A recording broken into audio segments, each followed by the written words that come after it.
Hello and welcome to the Demographicast. This week I'm joined by Jack again and and by Dylan Kawende. How are you doing, both of you? Really well, Good. thank you. Good, Thanks for having me. no problem. How are you both feeling about the new restrictions being finally, or the next step of the restrictions being eased, happening today? Are you looking forward to going to Very shops good. or the gym or Yeah, whatever? I'm desperately looking forward to going out and having a proper meal. Yeah, I've been chained to my desk for far too long. Yeah, and I'd echo that. yeah, Like we were saying before the podcast started, haven't really had a chance to go out yet and see how busy everything is and get in the pub or go and have a nice meal with friends. But that's what I'm looking forward to the most as well, is just being able to do something that isn't sitting in my bedroom or talking to my friends via a call or working. So yeah, that would be for nice. sure. Everybody's talking about the pubs, but I feel like the restaurants are getting overlooked. Yeah, it's Going a good out, point. being able to go out and have an actual meal is something that I've Yeah. definitely missed. And I've probably missed that more actually than Yeah, going to the pub. It's like just the generic thing to say, isn't it? But going out for a nice meal, I've probably missed more than uh, going to Wetherspoons. yeah, I think I have too. Dylan, do you want to give a quick introduction for the audience about who you are? Sure. So I'm currently completing a postgraduate law degree at Cambridge University, and previously I did my first degree at UCL in history and philosophy of science, and I'm also running my own edtech startup, and it's called OmniSpace. We're doing a lot of things, but right now the focus is on building an app that improves memorization and accelerates your learning through advanced mnemonics, gamification, and machine learning. So it's pretty exciting times, but we're getting quite a lot of interest from investors, and it's been fun juggling that with law. If all I was doing was law, I'd probably lose my mind.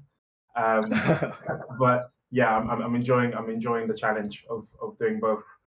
And I mean, a lot of people will know me from the fact that I crowdfunded my way to Cambridge.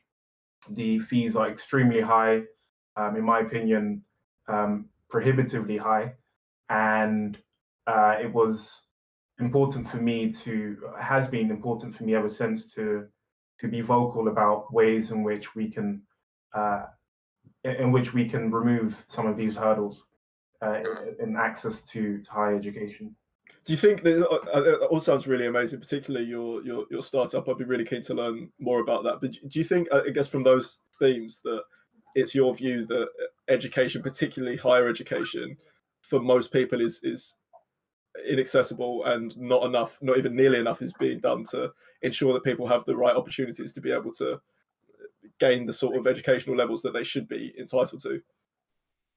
Yeah, I think that there is an inequality of opportunity, and I think when I when I first launched my campaign, I didn't realize just how much attention and national attention it would get, and I think that's largely because it struck a chord, and a lot of people have experienced the same barriers, and part of what I'm doing at OmniSpace on a pro bono basis is providing students who don't have access to funding, giving them advice around securing scholarships and setting up their own crowdfunding campaigns.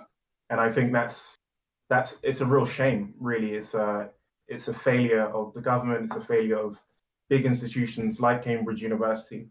And I think the short-term solution is for individuals like myself to be generous with our time and resources, and to empower those in our communities, because big governments, big institutions are glacially slow at bringing about change, systemic change. And so I wasn't going to wait for the government or for Cambridge to do something about this. But the long-term solution, of course, would be to address it on a more systemic level. Mm. Do you think that these institutions like Oxford and Cambridge are outdated then? That they need would you say they need reform at all in to encourage or to dismantle this inequality in terms of opportunity that they create? Yeah, I think there is definitely room for reform.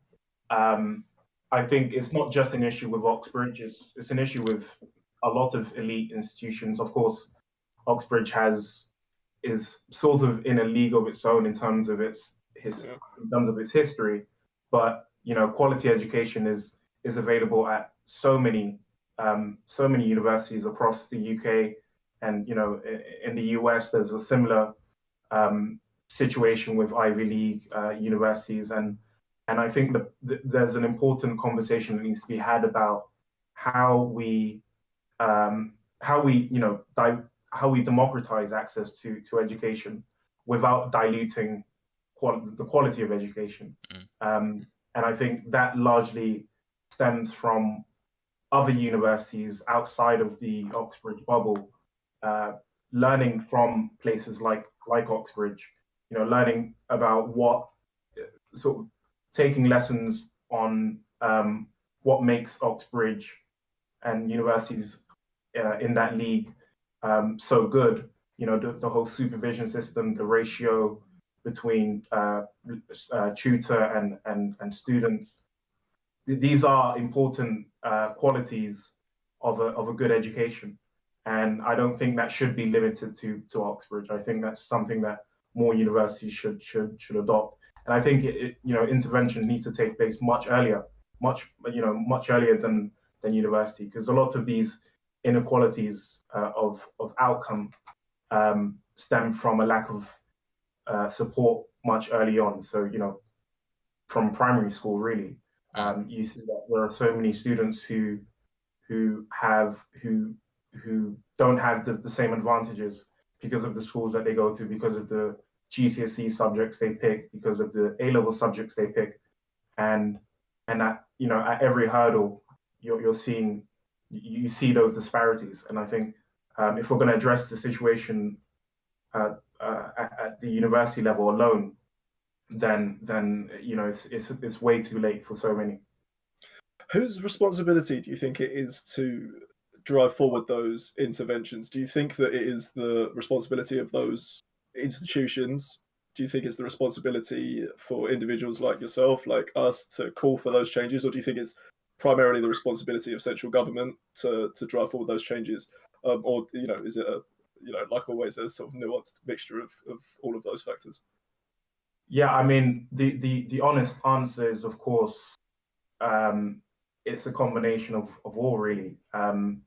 If governments, don't, as I mentioned earlier, governments can be incredibly slow at implementing change, and so realistically, the ideal situation is that the governments would be able to organize themselves and create this kind of change rapidly, but that's not realistic.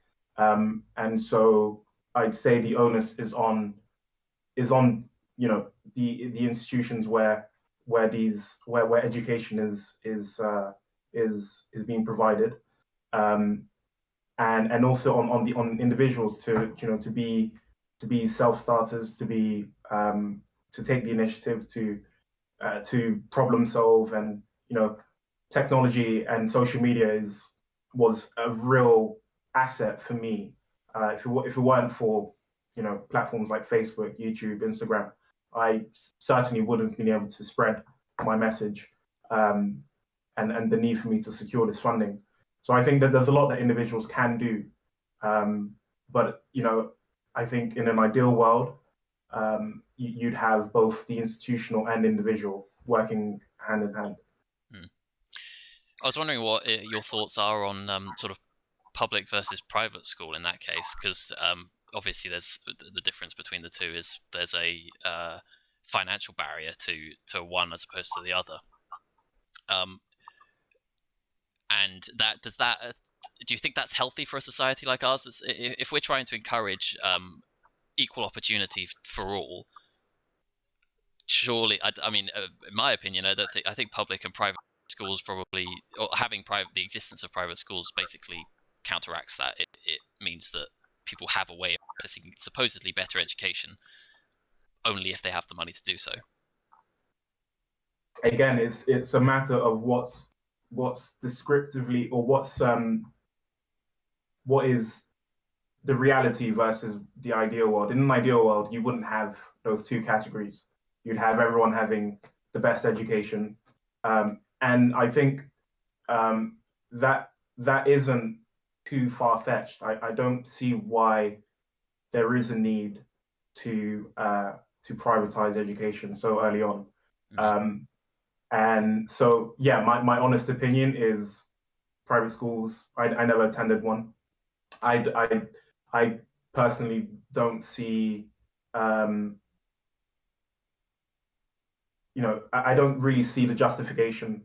I think normally people would say, I'm not going to try to entertain those arguments. It's been a while since I've actually given it thought. But what I would say is, I think education should be treated as a public good. It should be something that everyone has access to, provided they have the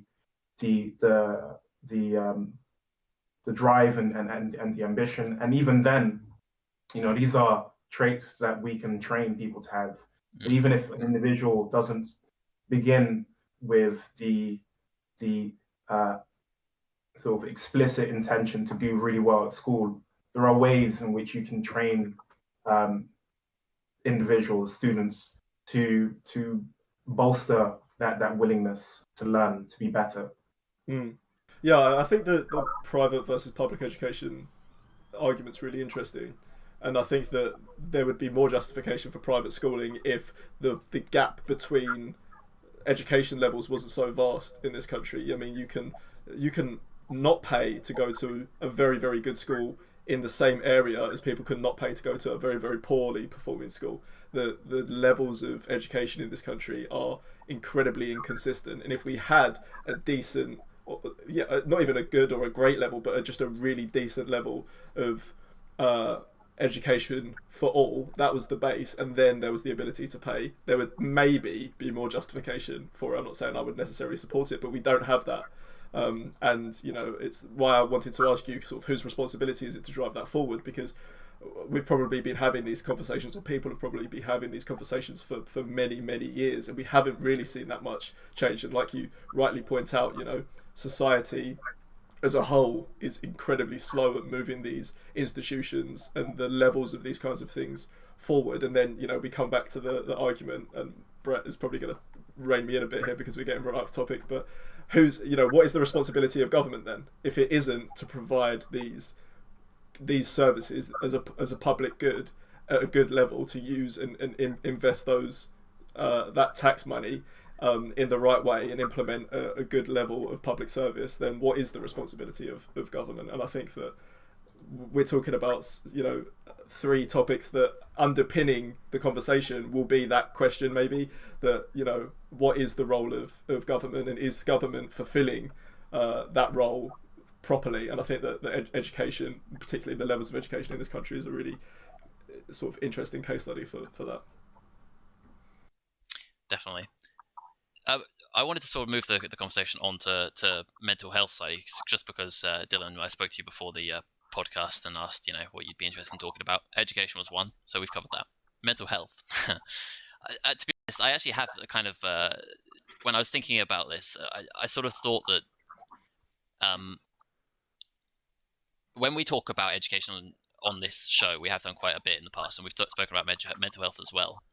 We often talk about how the two are kind of are connected, because it doesn't seem like people necessarily have a proper understanding of mental health, and I'm talking all the way up to the government. People seem to have different definitions of what mental health issues means, and they definitely don't have the same ideas of how to deal with them or how to prevent them. So I was wondering what your thoughts are basically on young people's mental health specifically, and the situation the country's in terms of tackling this mental health crisis amongst young people. I mean, this is a huge topic. It is. And it's so difficult to pin it down and just talk about one thing. So what I'll try and do is just give a broad view, overview of my thoughts. I'll start by talking about the last 12 months, and the impact COVID and lockdowns have had on young people's mental health. I happen to know someone who's dedicated their life to tackling mental health for young people, and I'm having conversations with her all the time, and in my experience, what I've found over the last 12 months is that COVID and the restrictions have revealed so much of the lack of preparedness of the government to deal with public crises, and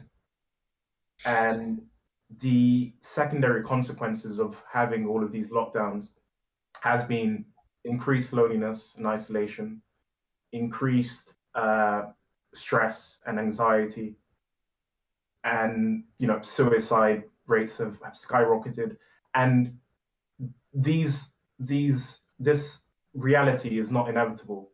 I do believe that young people could have been more prepared for these really despairing situations, and I think that does happen at the education level.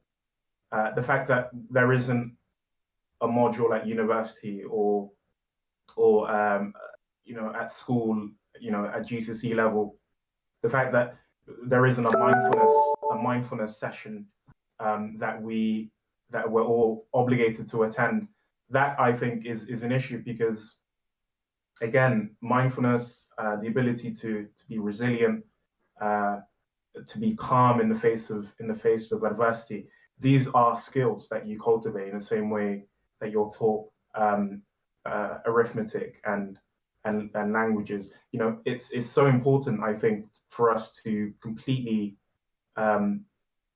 reform the way in which we educate people, and the way in which we educate young people, and help them realize that education isn't just about rote memorization and sitting exams. It's about cultivating a good character, and I think the last 12 months has really it's revealed so much that is wrong with the way we've set up the education system, and the detrimental impact that's had on mental health. In terms of what more we could do, I think it's so important that we incorporate as much research and hard, rigorous evidence of what works when it comes to good mindfulness practices. So I myself, I've been an avid user of this great app called Calm. I'm not sponsored by them, but it's a great app for me. It's a mindfulness app. I've been using it every day, and it's become part of my routine. I feel sort of anxious not to use it, and it's one of those things that I think, had I been introduced to it much sooner, or those types of practices much sooner, I'm sure I could have avoided a lot of stressful moments that felt quite overwhelming. And yeah, so I mean, there's more I could say, but I'll give you guys an opportunity. Well, I think that the pointing out the kind of amount of innovation that's gone on in this space shows the need that people have had, the demand for some kind of solutions to a lack of mindfulness, a lack of the ability to be present and to take time away from how hectic life is, has shown how many people have wanted that to occur, but also how many, private companies have stepped up and provided a service for people to be able to aid them with that, whether it be Calm or whether it be Headspace or whether it be, this plethora of YouTube channels or podcasts that are focused around these issues. There's no doubt that more and more discussion has occurred around these topics, around mental health, around mindfulness, around spirituality, because of the epidemic of mental health suffering that's going on in this country. Where I worry is again, coming back to the kind of the conversation we were having beforehand, is how slow a pace policy moves compared to society. Are we doing enough to step up and try and solve some of the issues that are underpinning the mental health crisis? I know that when I was at school, we had one counsellor who was spread very, very thinly around a lot of students. We had 4 colleges, each college had a counsellor. That's 4 counsellors amongst what I think was around 2,000 students. That just isn't good enough. But even that was better than a lot of schools had. Are we educating properly around what mental health is? Are we trying to normalise the experiences of anxiety or stress or pressure, and give young people the tools to be able to deal with those experiences properly? I would say that we're probably not. Are we? Is the healthcare service funded in a way that properly gives doctors and nurses the ability to treat patients in the correct manner? And look at cases on an individual basis and not medicalize an entire industry, where that might be great for some people, but for a lot of people it won't be. Have we got the tools to defeat this crisis at the moment? I would say that we probably don't. And Dylan, I think that you hit the nail on the head when you said that coronavirus has highlighted not just issues with the healthcare service, but also lots of other infrastructure that has been seen to be lacking when it comes to dealing with crises. Whether it be mental health, whether it be healthcare, whether it be the social safety net, whether it be the criminal justice system. There are lots of areas that have been ignored for too long, that coronavirus has highlighted. So I hope that if anything can come out of this, it's that we're more aware of where those issues are and more willing to try and plug them. But I think there's a lot to be done. But luckily, there's a lot of movement in this direction, and hopefully we can start to tackle some of those cases, because things like, young people attempting to commit suicide, young people on antidepressants, young people trying to access counselling, those numbers continue to get higher and higher, and that obviously isn't a good thing. Those services need to be there, and young people need to be equipped to be able to deal with that stuff properly. For sure.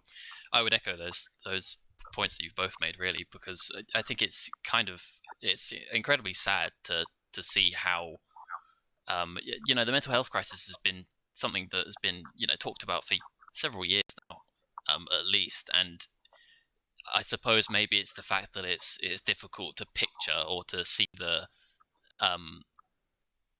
there's not a list of casualties or a statistic of casualties every day from this mental health crisis, is like there was the pandemic, but and has been. But it's something that, well, it's incredibly sad to see that it laid bare so distinctively over the last year. I think we've brought it up several times. Every other week we have a guest on this podcast that talks about mental health in some capacity and about how they've had difficulties with mental health issues. It's something that is rife within the young people of today. I know that both me and Jack have had mental health issues. I'm sure that you yourself, Dylan, may have had. Everybody has at some point in their life, I think. They will go through mental health issues. The fact that there is no preparation for it in schools or at university is it's disgraceful, really. Yeah. We're just expected to be able to deal with this stuff, That's the craziest part.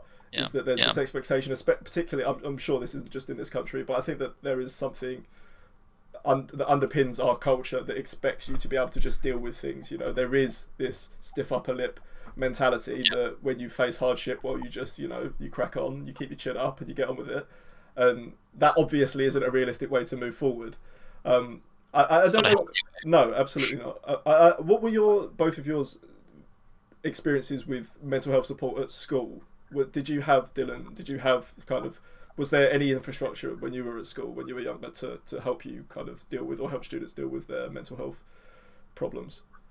I think we did have a counselor, but I think that the issue at school wasn't that we didn't have any infrastructure. I think there was just a perception, a stigma even, Yeah. attached to mental health, and talking about how you're feeling, talking about, you know, your stress, your stresses, and so it was the kind of thing that people would want to avoid.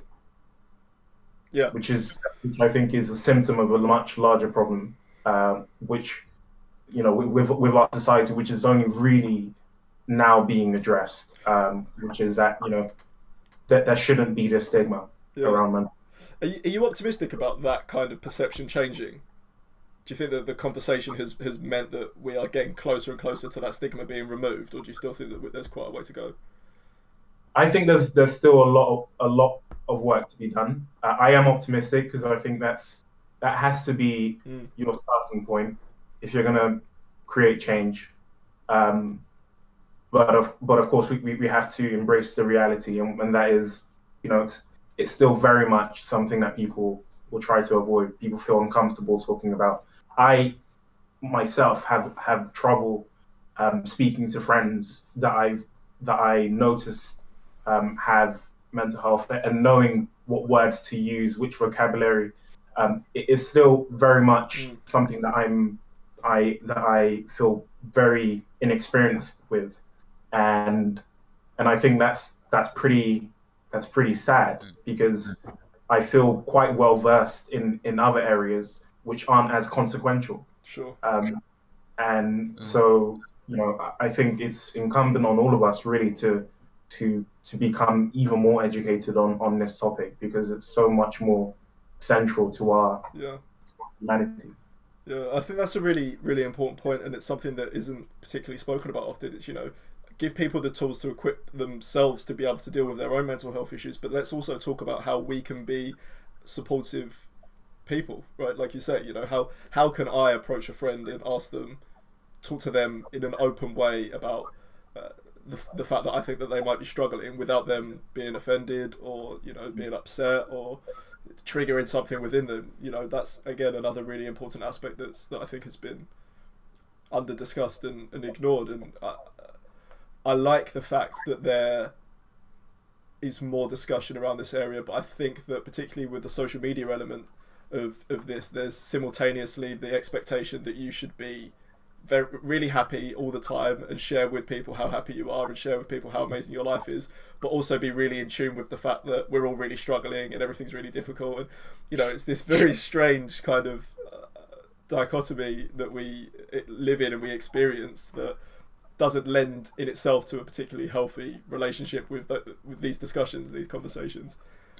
It's very rare that you put up a picture on social media and say, I'm having a really bad day, isn't it? You know, it's rare that you see that.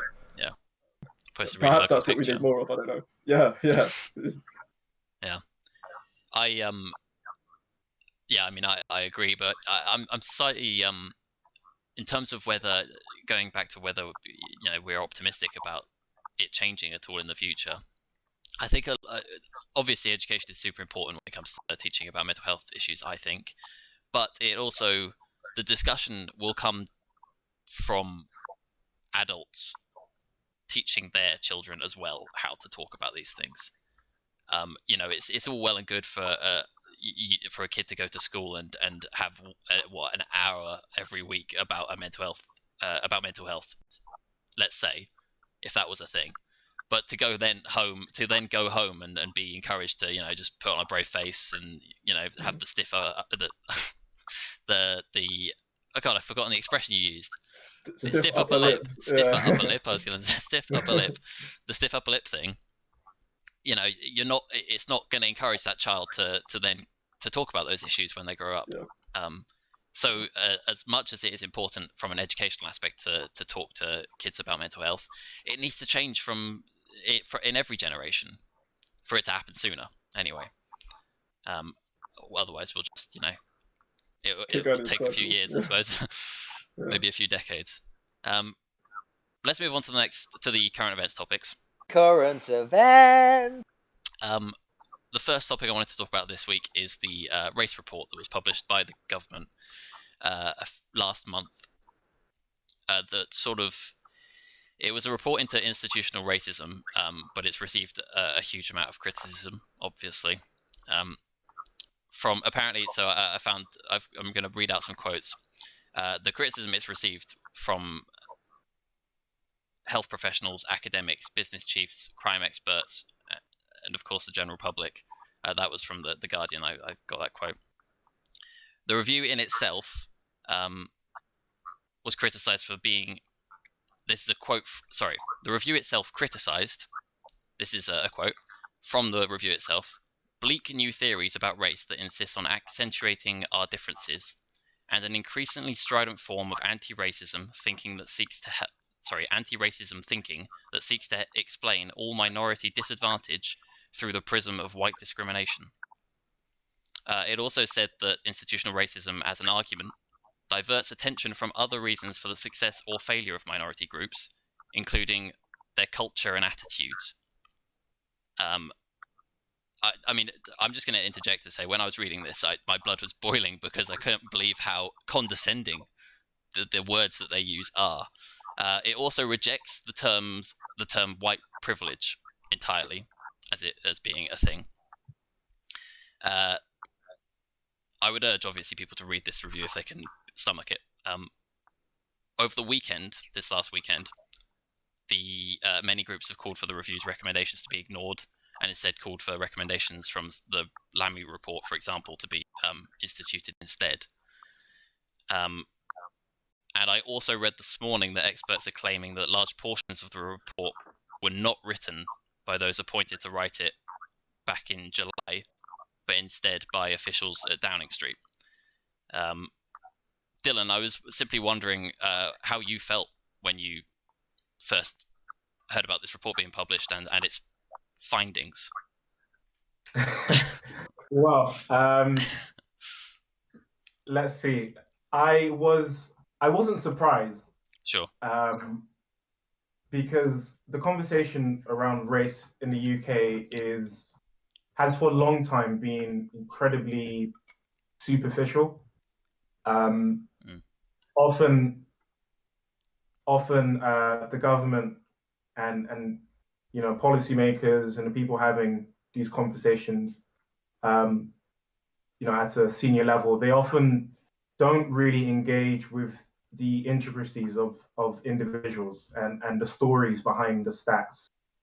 And so on that level, I wasn't really fazed because I don't really expect the government to get it. Our government isn't really representative of the people that it serves. It's supposed to serve.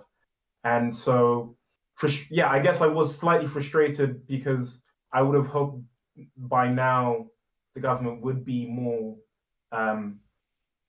just a bit more educated on these issues, especially given the Lamy report, the Lamy review, which in my opinion was very, very insightful, and it engaged with all of these issues holistically, and and I just felt like it was much more accurate, much more in line with reality. In terms of the report's dismissal of institutional racism and casting it as a distraction from other factors like culture and attitude, it's not a very useful sentence, because to say that culture and attitude aren't important would be equally absurd. What you then need to do is talk about each one and try to come up with a plausible understanding, a plausible theory of how each one works in practice. Dismissing all of these factors wouldn't make sense, or paying attention to only one of them would be equally not nonsensical. So I think the review, the report is it commits the same error that it purports to try to address, which is it's trying to ignore institutional racism and the role that's played historically, and only focus on culture and attitude, when, of course, history has a big role in shaping the present. And, institutional racism as a term was coined some 20 years ago by Macpherson. Is it Sir Ian Macpherson? I think it's. It's a very recent term. 20 years isn't a long time. And, the whole Stephen Lawrence murder and the botched investigation of that, that was a watershed in legal history and in our cultural relations. And I think to say that, all of the work has been done, in the last 20 years or so, is just frankly absurd. And the Lamb Review was only, a few years ago, like 2017. So I think if the current government really thinks that all of these issues can be explained away from institutional racism and the role that's played historically, and it's not very sensible, in my opinion. Yeah. Jack, you got any thoughts on it? I couldn't agree more. And to me, it's difficult to come to any conclusion other than this report was conducted in a way that absolves the government of the responsibility of having to deal with some of these issues. Because I think it's indicative of some of the problems that we face in our political system in general, to deal with institutional racism, which it boggles my mind that we still can't accept that institutional racism exists in this country. But regardless, you have to take some responsibility and say, we haven't done a good enough job of fighting this. We're sorry. We're going to try and do better. And no government, in my memory, has been willing to do that, because it's not, from a PR perspective, and a lot of politics these days is about PR, it's not very sensible, or it doesn't seem to be very sensible. And actually, I think it'd go down really well if a government turned around and said, we haven't done a good enough job in this area. We're going to do everything we can to improve. This was clearly conducted in a way that wanted to find that there was nothing the government could do to work on improving racial equality or dealing with systemic racisms in this country, because the government doesn't want that to be a priority. And we're talking about huge issues within society that need to be dealt with. So, it was disappointing to see that. But again, like Dylan said, not particularly surprising. I think that dealing with these issues, a lot of the solutions to these issues, in my opinion, underpin a lot of the conversations we've been having, in that it comes from central government taking first responsibility and then saying, we're going to enact policy that's going to tangibly improve people's lives and give people better opportunities. That's where this comes from, because that's essentially what we're discussing. I think that it's really important that we have conversations about historic racisms, where how are these things ingrained in our society? How can we deal with the fact that they are oftentimes not something that we are consciously aware of, but actually built into the institutions that have formed in this country over hundreds of years? But what can we do today as the British government to enact policy that will start to tackle some of these inequalities? And there are things that the government can do straight away that would start to do that, like giving people better educational opportunities, like investing in the healthcare system properly, like ensuring that people are paid a good wage for doing the job that they're doing. Like actually trying to tackle some of the drug gang problems in this country that disproportionately impact certain communities. There are things that the government can do today that will start to tackle some of this stuff, and we as a society can have the conversation about the historical implications and the attitude that people have towards racism, or how we want to conduct our anti-racisms. But that's the government's role, to enact policy.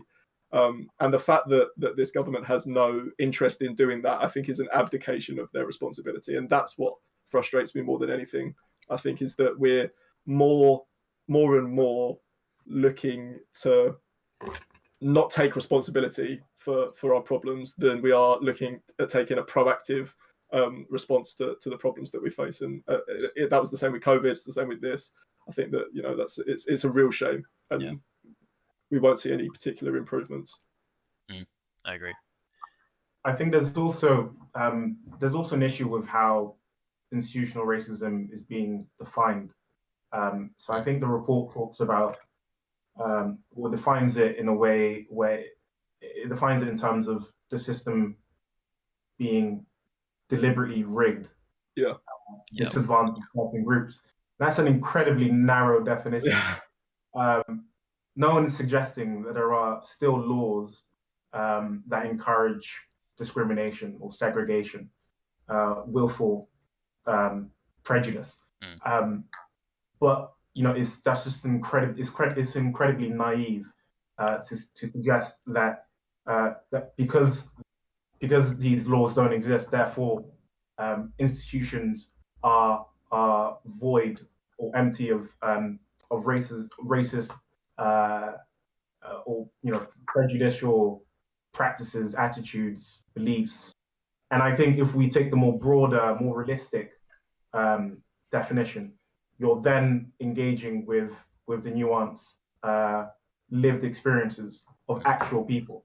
And I think a lot of policymakers commit this error in that they're so focused on the numbers that they're not really engaged with the stories behind these statistics, and trying to understand the underlying causes of people saying and behaving and still believing that these institutions are racist, because perception for many people is going to be the reality. It's quite embarrassing, I think, for the people who wrote the report, because they do go on in the report to say that people are misusing the term institutional racism and then go on to define it in the wrong way. It's just poorly written. It's terribly written.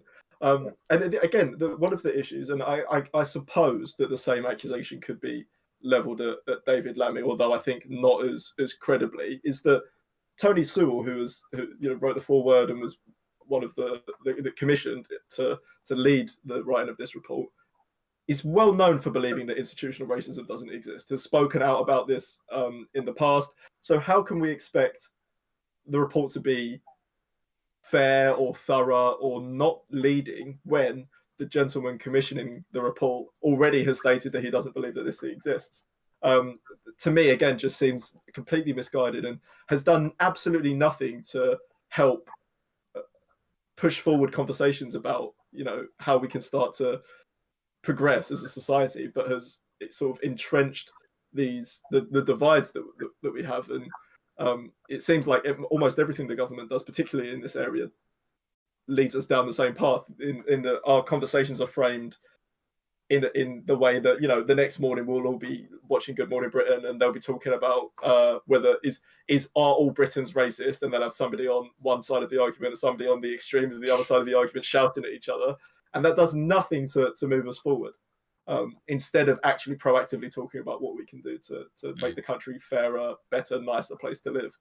Are we really still debating whether racism exists? Really? Is that the position that we're at? Is that the kind of level of conversation that we're still having? It seems, mind-boggling to me. Yeah, for sure. I think the report in itself is emblematic of institutional racism, because it reads as if it's someone who doesn't believe in it in the first place, or never intended to even look to see if there was any if they could find any proof of institutional racism. I wanted to point out just quickly, because I haven't seen it really brought up in many places, and because of the nature of it, I feel like it's relevant. The report seems to, I don't know if blame is the right word, but it sort of passes off the argument that institutional racism exists on young people. I think the term it used was something like well-intentioned, passionate young people. Yeah. When bringing up this argument and saying that it's a thing, or obviously arguing that it should be tackled, and that part in particular to me seems incredibly condescending and kind of offensive, because they're doing exactly what it goes back to what you were saying again earlier, Jack, about it being it showcasing various other issues that we have as a society. It shows once again that the young person's voice doesn't matter, that it's not taken seriously enough, that when young people are saying this is a problem. We have a problem with this because people are being ignored or are being unfairly discriminated against. I don't know if you can be fairly discriminated against. They're being discriminated against. These people saying that are not being taken seriously. They're being saying that it's just passionate, well-intentioned young people. It's very, very condescending. That's my run over. No, I agree, and I think that again, there will always be the argument that when young people stand up and talk about something, whether it be this or whether it be climate change or whether it be political reform, there's the pat on the head and go, one day you'll understand, and young people's voices are pushed to the side. And I think, to toot our own horns a little bit, the conversations that we've had with young people, people like yourself, Dylan, show that oftentimes we're the ones having the most constructive conversations. We're avoiding the divisiveness. We're looking at issues from a proactive point of view. We're trying to solve problems by unifying and looking for solutions that help everybody and bring people together. And oftentimes it's the other way around. And so I do. I think it's indicative of the broader issue of not wanting to listen to people who are trying to get involved in the conversation because it doesn't suit the aims of the already entrenched institutions. It's like putting out a post on your social media platform saying that you support Black Lives Matter and then discriminating against Black employees in your company. You don't really care about overcoming these issues. It's just about PR. It's about looking good. It's the case with Amazon at the moment in the US, in Alabama, is indicative of that precise thing, I think. Yeah, definitely. Let's move on to our second current events topic, which is about the riots that have been taking place in Northern Ireland. So as of today, nearly 90 police officers have been injured in Northern Ireland since the end of March. I was reading into it because I must admit that I wasn't particularly following it religiously. The people that are causing this violence seem to be mostly gangs made up of young people, including children as young as 12, that have been encouraged, coerced into committing criminal activities. I saw an article this morning saying that there's a lot of concern about exploitation of children going on to commit these acts, and obviously that's definitely of concern. Unionist leaders have said the violence is linked to loyalist tensions over the Irish Sea border, imposed as a result of the UK-EU Brexit deal. For context, that deal means that there is currently, under the Northern Ireland Protocol, there is Northern Ireland remains in the EU single market for goods, whilst the rest of the UK is left, which basically means that there are checks at ports and airports between Northern Ireland and the rest of, Great Britain. Was this an oversight at all? How did it come to this, basically? How did it come to this? Clearly it's not an oversight. I mean, me and Jack were basically talking about it before. It's difficult for this is something that was debated about for years, the Northern Ireland issue. How is it that it's led to this despite all those years of debate? It's my question, basically. Try and answer that, if you can. Do you want to go have a go at that first, Dylan? Well, I am much less well-versed in this whole situation. I've only been studying law for 7 months, and what I can say is I think the government, the UK government, has a tendency to put off certain uncomfortable conversations if it feels as though doing so might just be a way of making the problem go away. I think there is a sense of that there is a tendency to try and not confront difficult issues, and it often backfires. And I think this is one of those situations where the grievance of loyalists has has reached boiling point, and there's so much tension and a lack of consensus, a fair consensus. And I think reaching that consensus is never going to be easy, but avoiding it, which I think the UK government has been guilty of, is not conducive to achieving that. Yeah. To come back to what you were saying, Brett, in that this is in no way an oversight, because the government knew that this day was always going to come. The government has lied. Successive governments have lied about this ever being an issue. They said there won't be checks on the border. There won't be any kinds of checks. There won't be a border in the Irish Sea. That there weren't any other ways of getting around this issue other than that. Members of Parliament on both sides of the House, political commentators on the left and the right, lawyers have all said that this will be an issue. You can't overcome this. And we promised that we wouldn't break the Good Friday Agreement in order to get Brexit over the line. And not only was that a lie, but we also expect there not to be tension after that, and for us to be able to point the finger and say, well, when we screw you over, you can't get angry about it. And that's in no way justifying any kind of violence. But again, somebody has to take responsibility. And I think that when you're aware of how fragile peace on the border is, you don't do anything to tamper with that. Many lives were lost. Many people were, families were decimated, and it's just a horrific conflict. For us to get what initially started as a way to get the Conservatives into power, which is having a referendum to put peace in Ireland and Northern Ireland at risk because for that reason, to me is unforgivable. And I think that tensions will only continue to be inflamed. And this is an issue for the successive governments will have to deal with. So they better get their heads together and figure out how they're going to get over this, because there needs to be unity between political leaders. There's more and more tension in not only on the Isle of Ireland, but also in Scotland, also in Wales, also in the north of England, about frustration as to how central government devolves powers to those regions and how those areas have been forgotten. And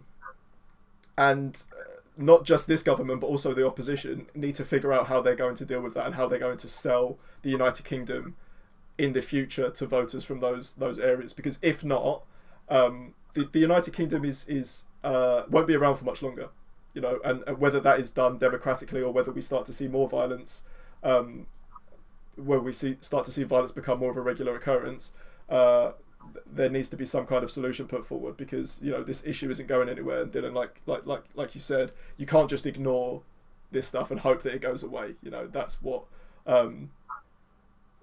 what very, very young children do to try and get away from their problems, not what responsible governments should do. But that's, I guess, the situation that we're in. So it's worrying. It's really worrying that we're starting to see this now, and the implications that this have are huge. What will our relationship be with the US? Joe Biden has made it incredibly clear that he will not do any business with the United Kingdom if tension in Ireland flares up again. We've started to see that. The US have been proactive in trying to lead some kind of unity talks.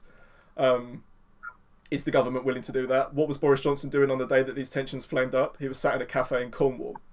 He wasn't flying out and or holding talks with people. He was having a coffee, right? It's, if you don't laugh, you cry. That's the position that we're in now. Yeah. I mean, I think we can hope. There was an article that came out a few days before the violence started, saying, I think it was from unionists saying that they didn't expect loyalists to be. Loyalists had said they would not be, there wouldn't be any violence, but the tensions were rising. So I think, hopefully, this is just a case of a select few who have managed to convince some people to go out and some kids even to go out and throw some Molotovs at the police. Obviously, horrible thing to do, and it shouldn't happen, and there's no justifying it really. But I'm hoping that it's not going to turn into a full-blown, conflict. I mean, the worrying aspect, I guess, and maybe the argument against that is that it has happened in several cities and several towns in Northern Ireland, so it's not just limited to one area. But I guess we'll see. I mean, there is a wider debate around the constitutional status of the UK post Brexit, which is from a legal perspective is fascinating, and I'm still trying to get my head around it. It's incredibly, like, constitutional law as a module is just huge, and there's so much reading, so many cases, and I just find it incredible that that during the referendum these issues just weren't discussed. Like, the potential for the Human Rights Act to be repealed post-Brexit, for example, that wasn't something that I heard about. That didn't inform my decision when casting my vote. And I think that's a huge problem. Again, it stems back to my passion for education. I think, there is a tendency for politics and for the political process to be quite a mysterious thing. And sure, we all have access to the internet, but the internet is a very difficult place to navigate. It's not always clear who's telling the truth, and I think to expect voters to just figure it out for themselves without having like trusted sources to rely on, and I just think it's a huge debate. I'm still trying to figure it out. We've all had enough of experts, though, Dylan. Yeah, I mean, it's ridiculous. Yeah. It is ridiculous. I don't really remember the referendum in itself seemed to go by so quickly. The campaigning up to it, I don't remember any proper arguments really from either side that seemed as important now as they were then, I suppose. The debate, the discourse was in the bin early on, though, wasn't it? I mean, we were talking about how much money per week we were going to have extra for the NHS, and we were talking about, if we don't leave the EU, we'll have migrants queuing up at the border, and an MP was shot on the streets of this country. Like that's where the discourse was. So the possibility of us kind of having a reasoned debate about the constitutional future of the United Kingdom was probably pretty low. However, that's what we obviously should have been talking about. It's like they're the issues, the important issues that we should be talking about. And the fact that even now we don't really still understand the grand implications of what that means for this country, to me, is enough to have. I wasn't old enough to vote in the referendum, but would have been enough to sway my vote. And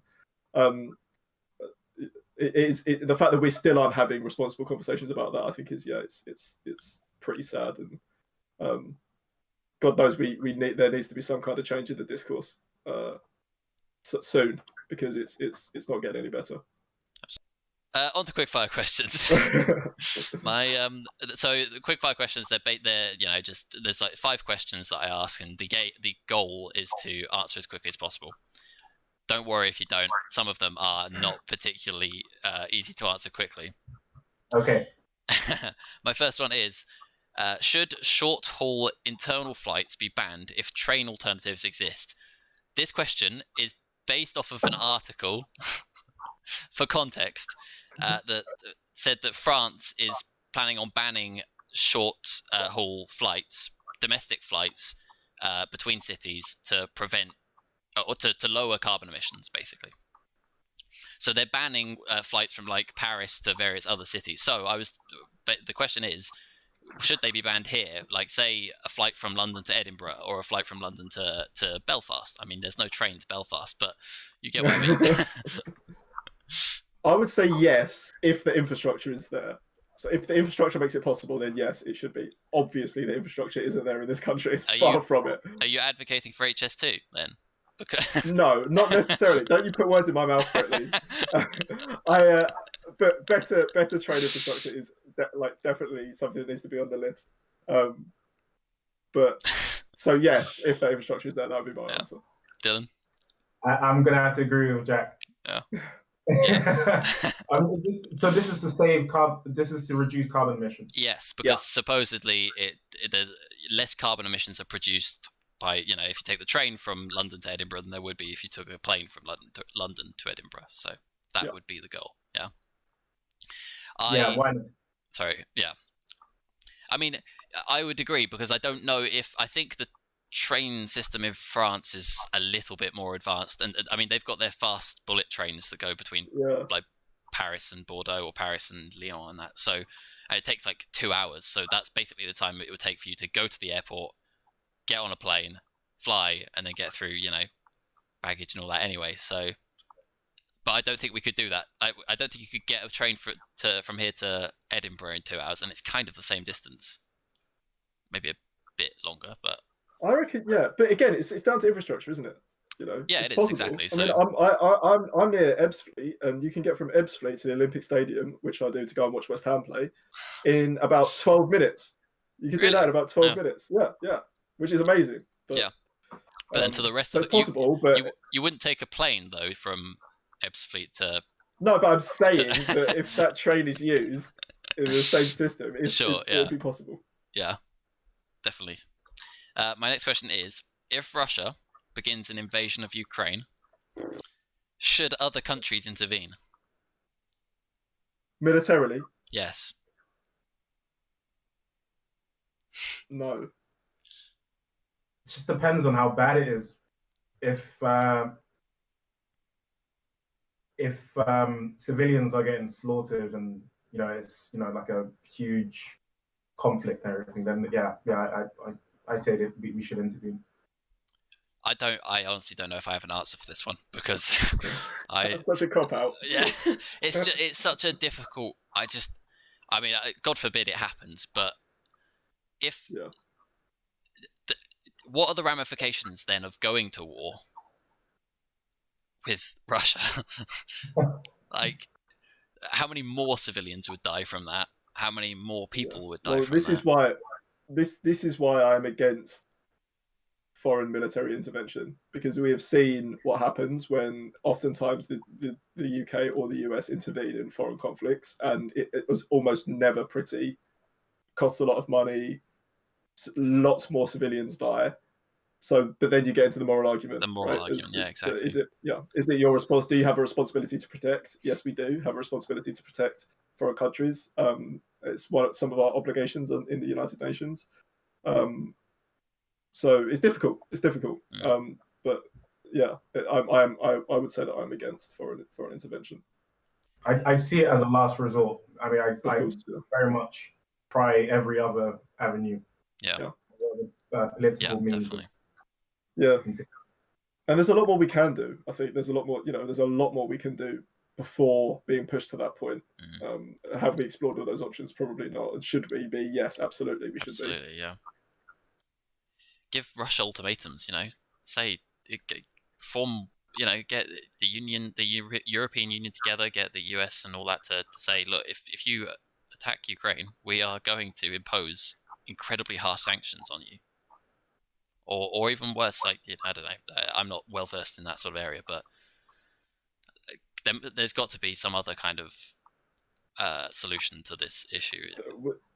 Yeah, I mean, we know that there are sanction routes that countries could go down. We know that there are Magnitsky individual targeted sanctions that countries could go down. Yeah, have those opportunities been explored? Sort of. Have they been explored with China? Sort of. But there's way more that we can do.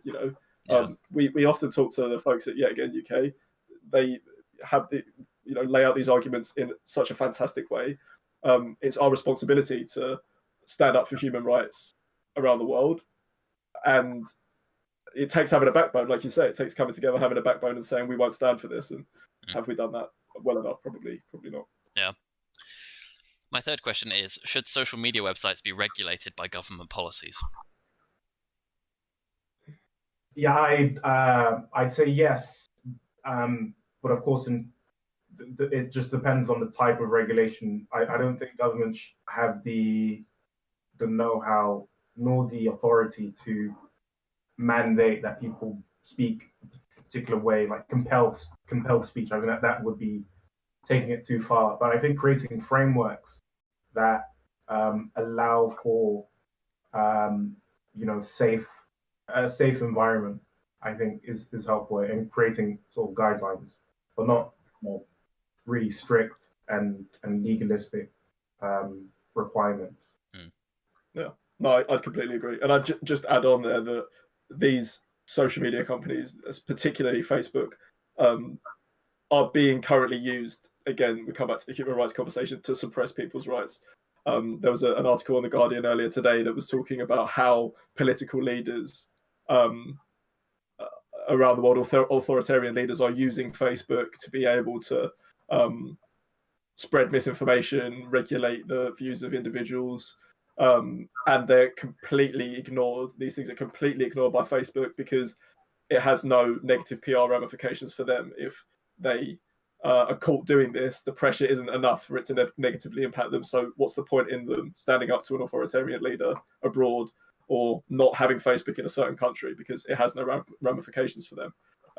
That is unacceptable, I think. And again, I would agree we need to be stronger on social media companies, but of course it depends on the kind of regulation. Yeah, I would agree as well. I don't really have anything else to add to that. What have you both missed the most since the pandemic started? Going to the cinema. I love my movies. I'm a huge movie buff. That's something I mentioned the other day. Yeah, I was really looking forward to watching A Quiet Place 2 and James Bond. Yeah. Yeah. Are they open again now, or I'm assuming probably not yet, right? It's the next phase, I think. Right. Yeah. Yeah, I mean, it's a good one. It is. Yeah, I was saying to Jack the other day how much I realised I actually miss going to the cinema. It's not something it's something you take for granted when it was when we were able to. But yeah. Yeah, I mean, mine would be so generic. I mean, I'd just say the ability to spend time with close friends and family and have some kind of physical contact and not have to follow social distancing rules. I know that's going to become more of a regular part of our lives, but having that ability to be affectionate with people and that lack of actual human interaction I've really missed that. And at times that's had a real negative impact on my mental health, to come back to the mental health conversation. Going to the football, again, that's a big one for me. Something that I do with my family, and I love going to the football with my mum and my sister, and that's we have a ritual, and I've really missed that. Those kinds of things, those abilities to go out and do stuff with family and with friends it's not been great. Yeah, I think I've probably mentioned it before, but seeing live music, going to concerts, something I really miss as well. Yeah. Or even going out somewhere to listen to music, even if it's not necessarily live. It's just nice to be in an environment where there's music playing and you can talk to people, and I miss that. But hopefully soon enough that will be a thing again. Yeah. My last question is: how do you like your eggs? Any preference I like them fried. Fried. Yeah. Fried or poached for me. When you have them fried. Yeah. Sunny side up or flipped? Yeah, 100%. I'd like to sprinkle some salt and black pepper. Yeah, sounds good. Maybe some Making me hungry now. Yeah, fried egg on toast. You can't really go wrong. I don't think. Scrambled egg has been my thing go-to recently. The problem with other forms of egg is that there's too much risk involved. Like a fried egg is so simple and easy to get right. Scrambled egg you don't have to think about it too much.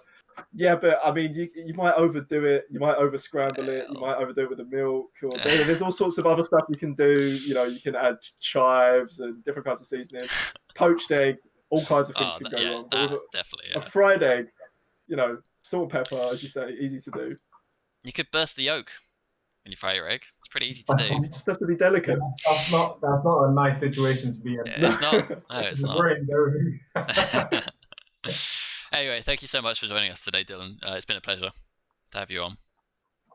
Thank you so much for having me. It's been a really, really productive conversation. I've enjoyed it. I'm glad you did. I'm glad. Is there anything you'd like to promote at all? I mean, as you spoke about your app towards the beginning of the podcast, but anything else you'd like to promote? Yeah, so I mean, I encourage everyone watching to follow OmniSpace. We're all over social media: Instagram, LinkedIn, Facebook. Join a community. We're constantly having conversations, much like the one that we had today. But if you're interested in business and entrepreneurship, we've have a wealth of experts who give their thoughts on how to start a startup from scratch, how to secure funding, and so many more young people are having the boldness to set something up for themselves, and I think that's a good thing. Great. Awesome. Yeah, thank you so much. It's been a pleasure. Yeah, it really has been. Yes, and thank you to everybody who's listened. We'll see you all next week. Like and subscribe, Brett. Shit. Every time I forget. And check out our other videos as well while you're at it. We'll see you next week.